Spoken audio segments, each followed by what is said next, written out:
Quel est le lien entre le prix des actions en bourse, le prix du Bitcoin et le prix d'un kilo d'or?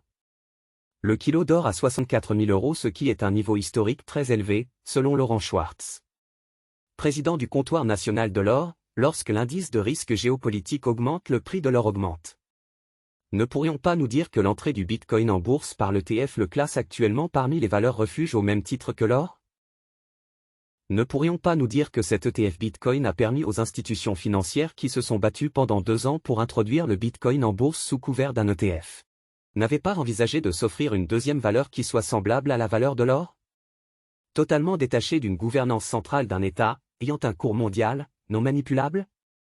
Habituellement, lorsque les investisseurs vendent l'or, ils investissent dans la bourse, le prix des actions monte et celui de l'or baisse, et l'inverse est vrai. Mais là nous avons un phénomène unique, l'or dépasse fin mars 1964 000 €. Le CAC 40 dépasse la barre des 8236 points. Et le Bitcoin 64 000 €. Et puisque le deux valeurs qui étaient dans les deux plateaux d'une balance augmente et le troisième joueur qui vient d'entrer dans les arènes augmente aussi, nous devons déduire que l'argent vient de quelque part, non? Est-ce une redirection des investissements dédiés autrefois à l'immobilier ou aux entreprises qui vient s'injecter dans l'ETF, l'or et la bourse? Dans quelle mesure l'introduction de l'ETF Bitcoin comme troisième est venue changer cette théorie? Je dirais pourquoi pas. Car jamais dans l'histoire, la bourse et l'or se voyaient en pleine croissance en même temps. En tout cas avec plus de 1000 milliards de capitalisation boursière des crypto-monnaies.